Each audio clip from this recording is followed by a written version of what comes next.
جی بالکل، اوورسیز پاکستانیوں کی مشکلات کے حوالے سے آل پارٹی کانفرنس سوات کا جو ہے انعقاد کیا گیا ہے، جس میں تمام پارٹیوں کے رہنماؤں نے یہاں پر شرکت کی۔ اس وقت ہمارے ساتھ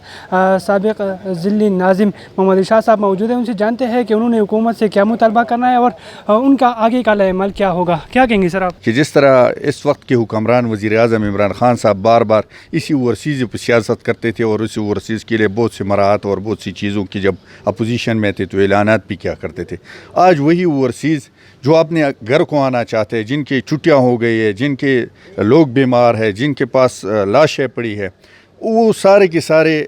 گورنمنٹ ایسا لگ رہا ہے جیسے ان کا کوئی وارث ہی نہیں، ان کا کوئی ملک ہی نہیں کہ وہ ملک کا حکمران یا اس ملک کی ایمبیسی وہاں جا کے ان اپنے لوگوں کی پوچھے۔ جیسے کہ ہمارے سابق وزیر اعظم شاہد خاقان عباسی نے یہ آفر بھی دی ہے کہ یہ 800 ریال پر میں وہاں سے اپنے ایئر لائن کے ذریعے ان لوگوں کو اٹھا کے پاکستان لاتا ہوں۔ ایک تو ان کا یہ مشکل ہے کہ 60,000 70,000 لوگ انتظار میں ہیں اور ایک ہفتے میں ہمارا ایک ہی فلائٹ ہوتی ہے اور وہ بھی 200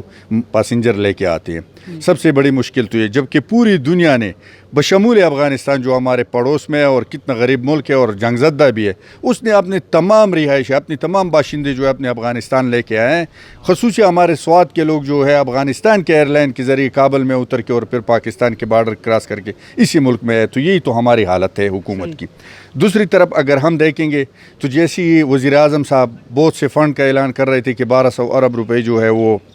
اسی ملک میں جو لوگ مشکل میں ہے، تو اس میں اوورسیز کے لیے انہوں نے کچھ ہی نہیں رکھا۔ تیسری بات جو ہماری خیبر پختونخوا کے ساتھ ناروا سلوک ہو رہی ہے وہ یہی ہے کہ یہاں کے لوگ فیصل آباد اور ملتان میں قرنطینہ سینٹر میں بھیجے جاتے ہیں اور پھر ان سے ڈبل ٹربل چارجز، دگنا چگنا چارجز لے کے ان کو وہاں پہ ان کی سٹے کا بندوبست کرتے ہیں، پھر وہاں سے لوگ پرائیویٹ ٹیکسیوں میں اپنے اپنے علاقوں میں آتے ہیں۔ تو یہ کیا کوئی اس میں کوئی مشکل نہیں کہ اگر آپ پشاور ایئرپورٹ پہ، اسلام آباد ایئرپورٹ پہ اپنے علاقے کے لوگ لے کے آئیں گے اور پھر خصوصی گاڑیوں کے ذریعے اپنے ڈسٹرکٹ میں لے کے جائے اور تمام ڈسٹرکٹ میں قرنطینہ سینٹر موجود ہے، لیکن حکومت کی توجہ نہیں ہے۔ بہت شکریہ، آپ نے ناظم صاحب کی بات سنی۔ ان کا یہ کہنا تھا کہ یہاں پر